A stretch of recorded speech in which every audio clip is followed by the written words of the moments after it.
ইযা জাআ আজালুহুম লা ইস্তাখিরুনা সাআতাও ওয়া লা ইস্তাকদিমুন।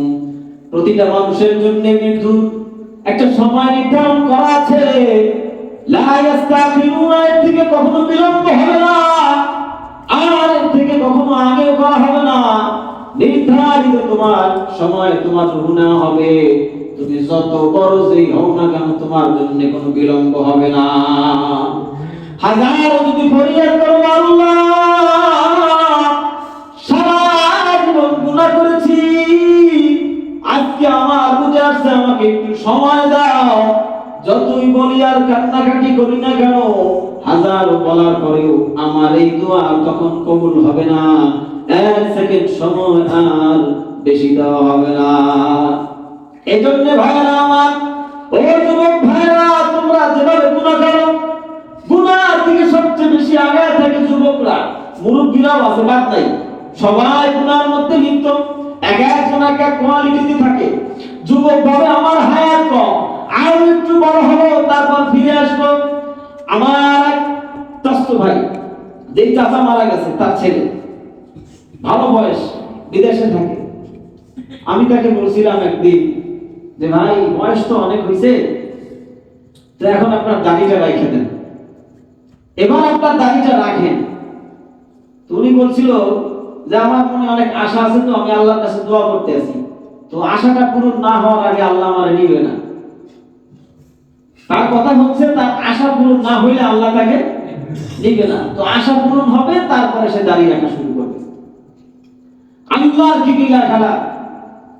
ওই বছরই রমজান মাসে তার ছোট্ট ছেলে, 10 থেকে 12 বছরের উপরে হবে না বয়স, ওই ছেলেটা দুনিয়া থেকে চলে গেছে। তার সাথে আমার আর সাক্ষাৎ হয় নাই। হইলে আমি বলতাম যে ভাই, আপনার আশা পূরণ হওয়ার জন্য এখন অপেক্ষা করতেছেন, আপনার ছোট্ট ছেলে, ওরে নিয়ে তো অনেক আশা ছিল, কোথায় চলে গেল?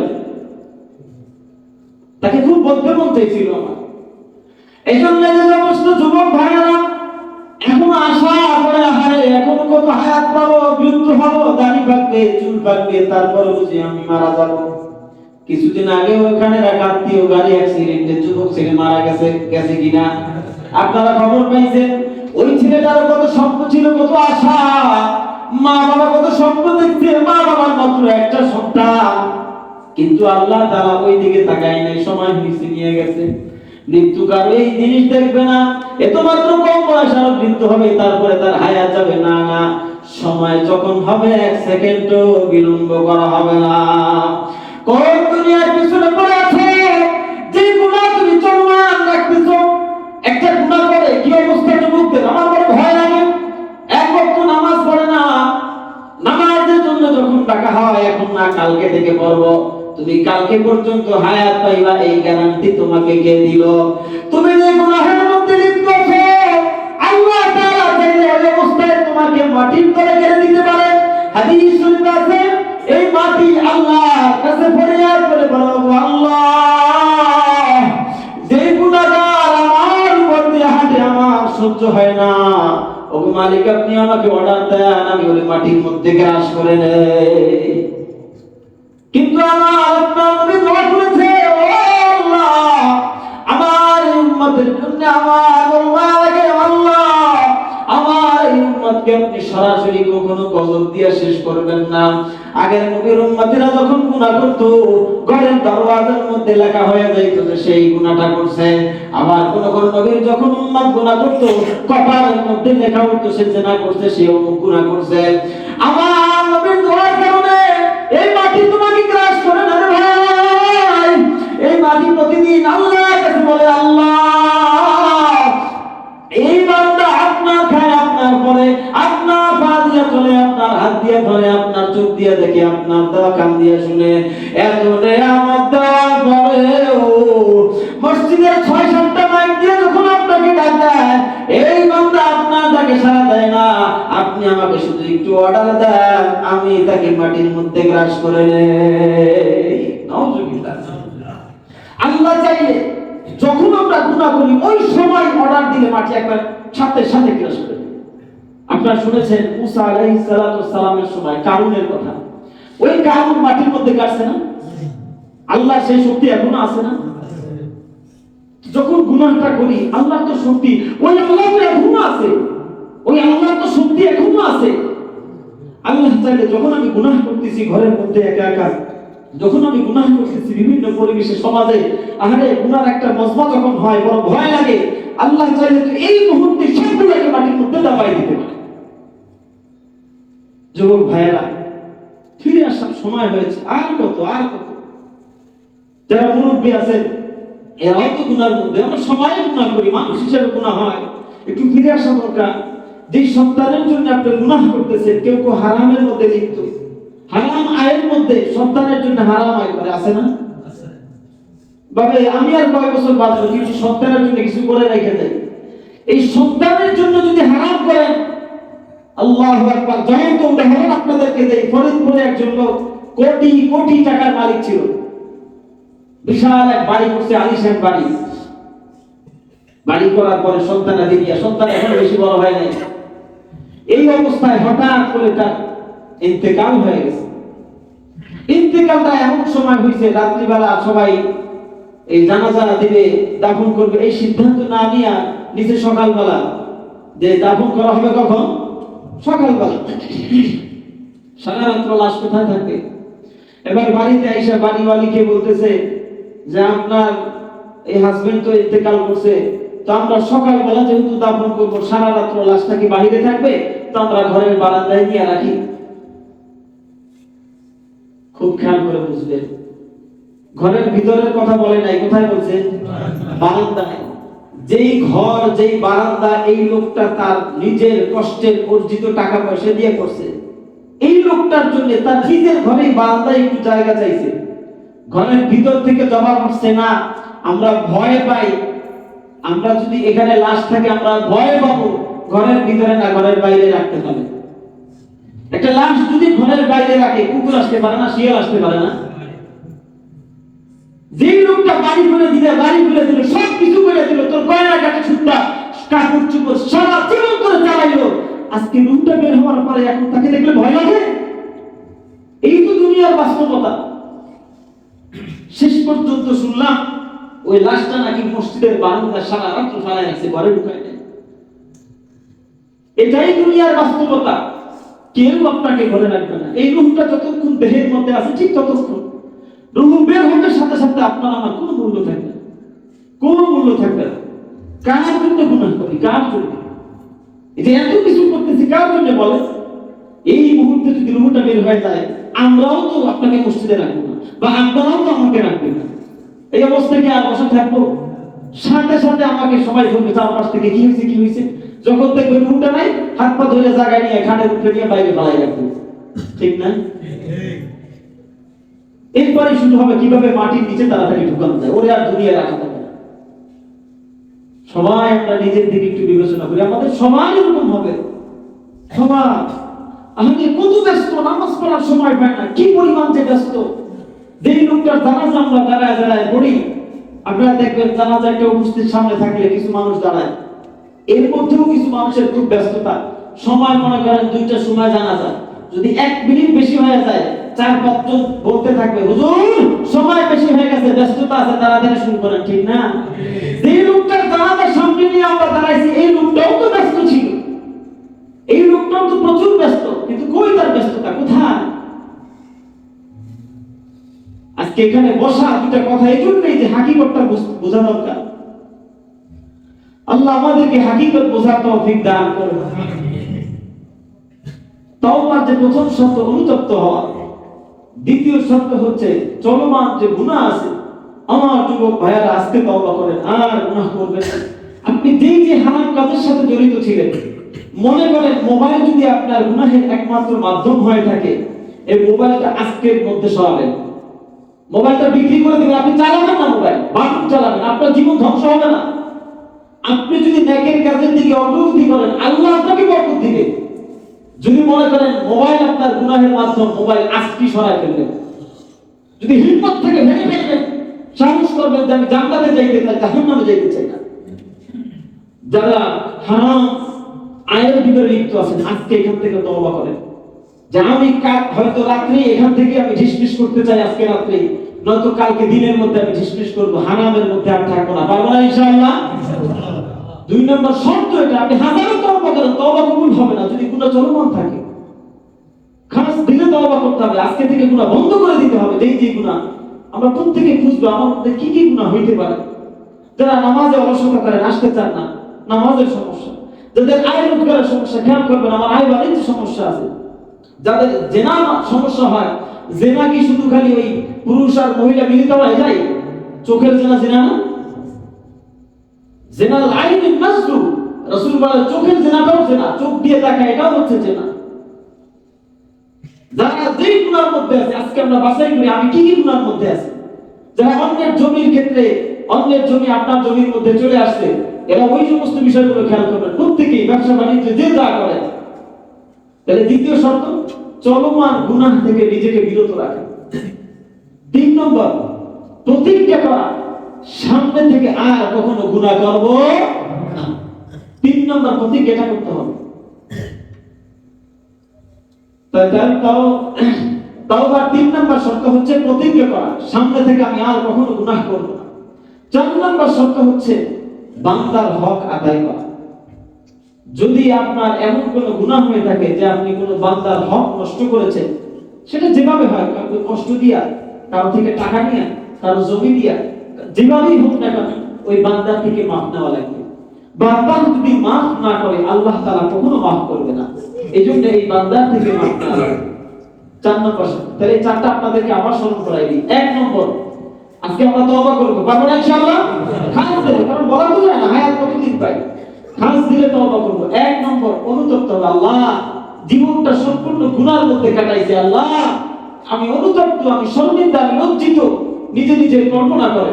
2 নম্বর, আমার যেই চলমান গুনাহগুলো আছে আমি আর করব না, আজকে থেকেই আমার এই গুনাহ শেষ। 3 নম্বর, প্রতিজ্ঞা করা যেই গুনাহগুলো করছি এইগুলো আর কোনোদিন আমার দ্বারা হবে না।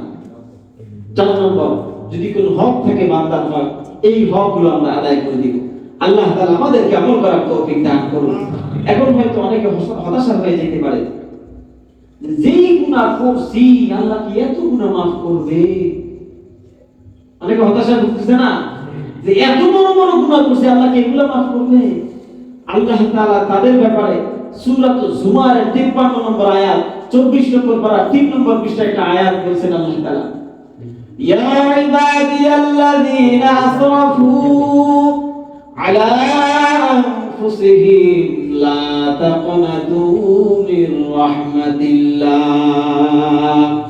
আল্লাহ ডাকতেছেন ইয়া ইবাদি, ও আমার বান্দারা, মুহাম্মদ করে ডাকছে। আল্লাহ শুধু বান্দা বলে দেয় না, ইয়া ইবাদি, ও আমার বান্দা, নিজের উপরে যদি জুলুম করে থাকো, নিজের উপরে যদি অত্যাচার করে থাকো, গুনাহ করে থাকো, আমি আল্লাহর কাছে তওবা চাও, ক্ষমা করো, ক্ষমা চাও।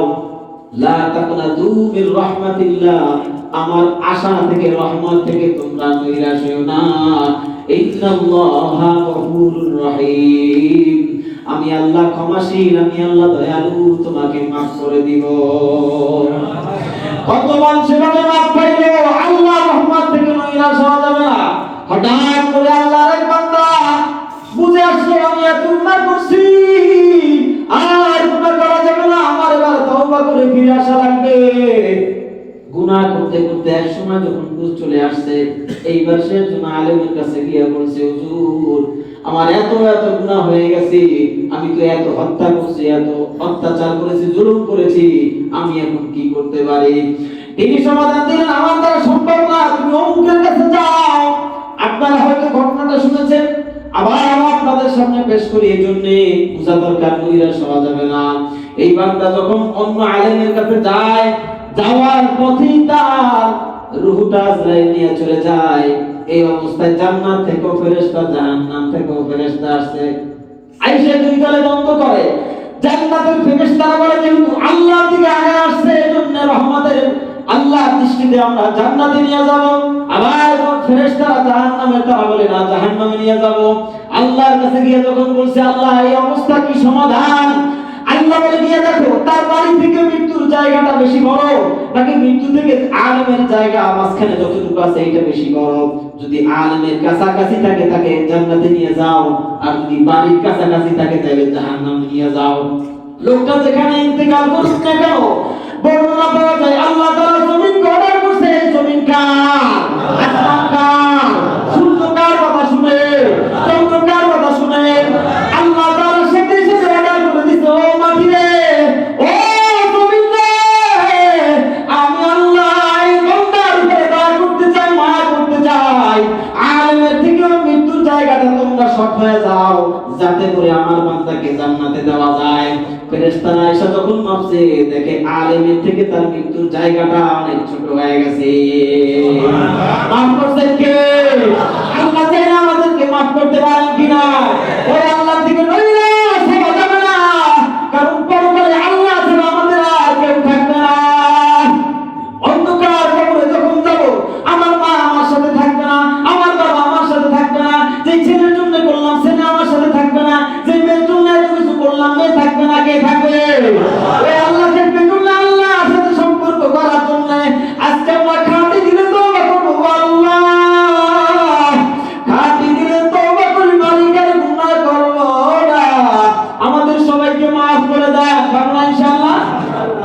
আল্লাহ তাআলা আমাদেরকে যে আলোচনাটুকু আমরা করলাম, আল্লাহ আমাদেরকে আলোচনার উপরে আমল করার তৌফিক দান করুন। ছোট্ট জিন্দেগি বেশি বড় না, এই জিন্দেগিটা কাজে লাগানো দরকার। এজন্যই কবি বলেছে, জিন্দেগি মে বন্দগি তো করনা হে,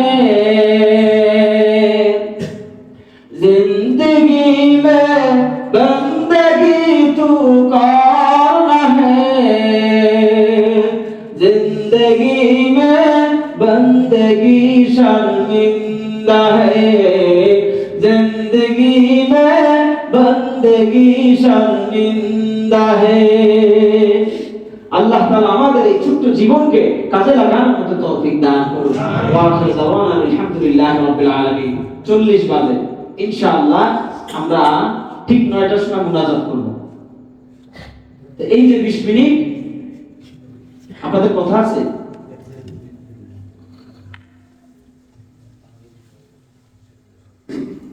আল্লাহ পাক 28 নম্বর পারায় কোরআনের 20 নম্বর পৃষ্ঠায় সূরাতুত তাহরীমের 8 নম্বর আয়াত এখানে বলছে, ইয়া আইয়ুহাল্লাযীনা আমানু, ও ঈমানদারেরা, তুবু ইলাল্লাহি তাওবাতান নাসুহা, তোমরা আল্লাহর নিকট তওবা করো, খালেস ভাবে তওবা। এটা তাওবাতান নাসুহা, আল্লাহ যদি এভাবে বলতেন তুবু ইলাল্লাহি তাওবা, তাহলে যে কোনো তওবা করলেই হতো। কিন্তু আল্লাহ পাক এই তাওবা শব্দের সাথে নাসুহা লাগিয়েছে। মানে কি? দেশি তওবা না, তওবার মতো তওবা, খালেস তওবা। নাসুহা মানে হচ্ছে যেই তওবার মধ্যে কোনো ভেজাল নাই, একুরেট, একবার খাঁটি ভাবে তওবা, এটাকে তাওবাতুন নাসুহা বলা হয়।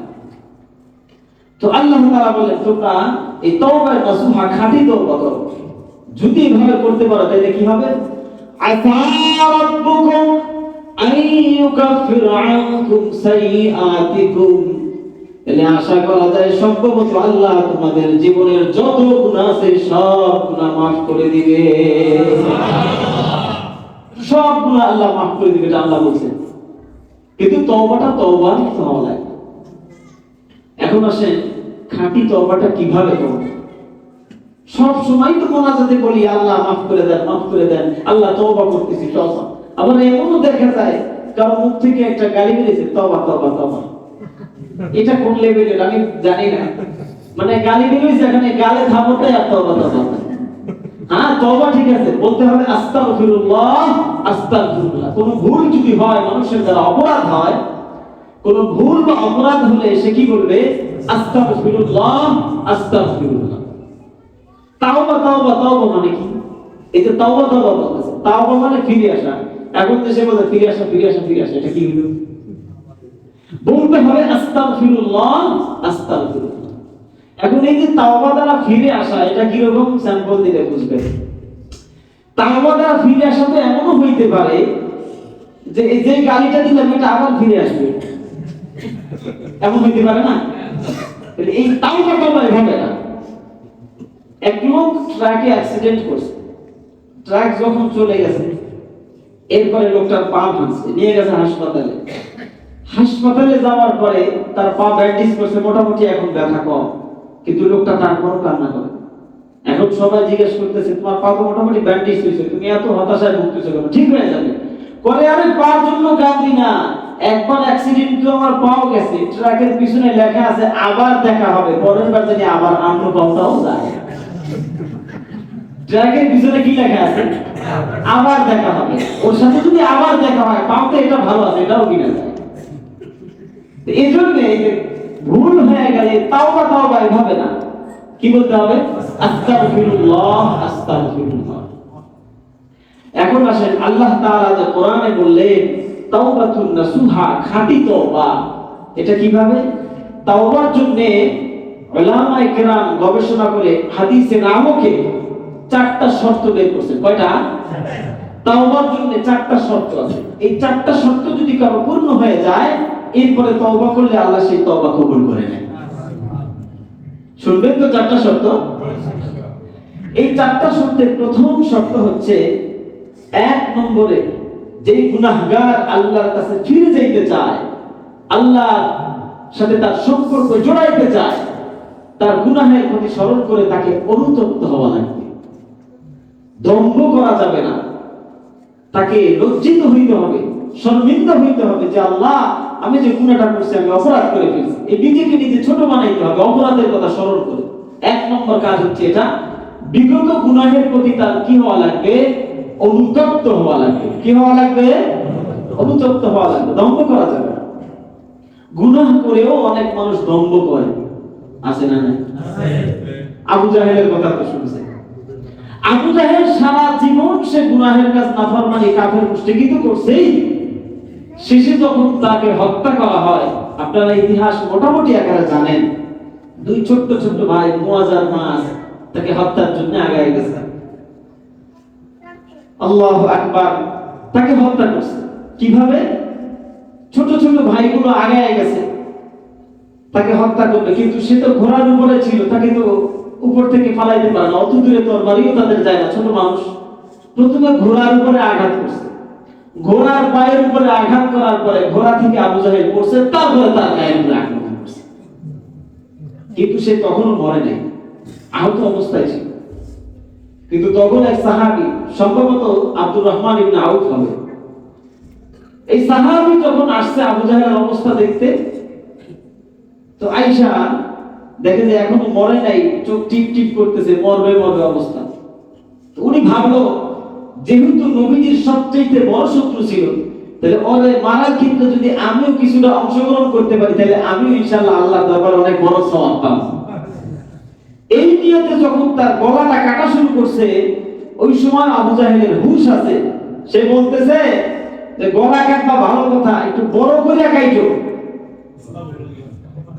বলে একটু বড় করে কাইটো। আমি যে মক্কার বড় নেতা ছিলাম, তো আমার এই দেহটা, মাথাটা তো সবাই দেখতে আসবে, তো তুমি মাথাটা একটু গলাটা বড় করে কাইটো।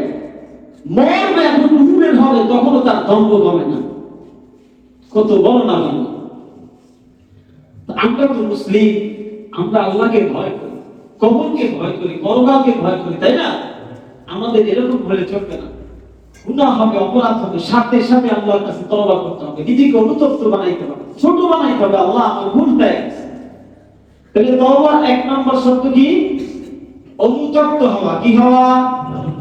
অনুতপ্ত হওয়া। 2 নম্বর শর্ত হচ্ছে আপনার যে গুনাহটা বর্তমানে চলমান আছে, এই গুনাহটা এখানেই বন্ধ করে দেওয়া, এই গুনার জন্য আর কোনো পথ যাতে খোলা না থাকে। মনে করেন কথার কথা, কেহ জিনার গুনাহ করতেছে প্রতিনিয়ত, তো আজকের এই রাতটা তার তওবার জন্য যদি নির্ধারণ সে করে থাকে, জানা নাই তো আজকের রাতের পরে আর হায়াত পাবো কিনা, হতে পারে আজকের রাতটাই আমাদের শেষ রাত। যে সিরিয়ালে যেভাবে জানাজা পড়তেছি আমার বড় ভয় লাগতেছে। বুধবারে একাধারে দুপুরবেলা 3টা জানাজা। আমরা মাদ্রাসায় ছিলাম, তিনজন ওস্তাদ ওই যোগীহাটি 16-কে ওখানে প্রায় 2টা জানাজা হয়েছে বুধবার দিন। দুপুর বেলা ঠিক আমার এখানেও একটা হয়েছে বুধবারে, না বুধবারে কি সম্ভবত দুপুরে একই সাথে 3টা জানাজা হয়েছে। মাদ্রাসা 1 ঘন্টা আগে ছুটি যে আমাদের জানাজায় সব হুজুরকে যাইতে হবে, ছড়াই ছিটিয়ে গেছে। এর আগের দিন রাতে ওই মসজিদে একটা জানাজা, আজকেও তো মনে হয় মাইকিং হয়েছে এখানে কোথায় আশপাশে। আমার চাচা চলে গেল। যেভাবে মৃত্যুর মিছিল চলতেছে বলা যায় না, মৃত্যুর সময় তো কারো বয়স দেখবে না যে বয়স কম হয়েছে এর রাইখাতে একটু পরে নেই, কারণ আল্লাহ পাক কোরআনে কি বলেছেন। এই আমি আপনাদের সামনে কোরআনের 2টা আয়াত তেলাওয়াত করেছি। আল্লাহ পাক চাহে তো ওই আয়াতকে সামনে রেখে দুই একটা কথা বলবো। আমি আপনাদের সামনে কথা বলতে এখানে বসছি, কিন্তু আমার মনটা খুবই খারাপ। বলছি এই দুপুরের পরে পরে আমার এক চাচা মারা গেছে।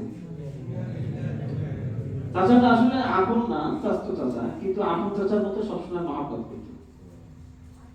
5 ওয়াক্ত নামাজে যাইতো, আমি ছুটি যতদিন পাইতাম 5 ওয়াক্ত নামাজের পরেই আমার জিজ্ঞাসা করতো কি অবস্থা, কি পড়ালেখা, কবে কয়দিন ছুটি আনছো, কবে যাবা, সবসময় খোঁজ খবর দিত।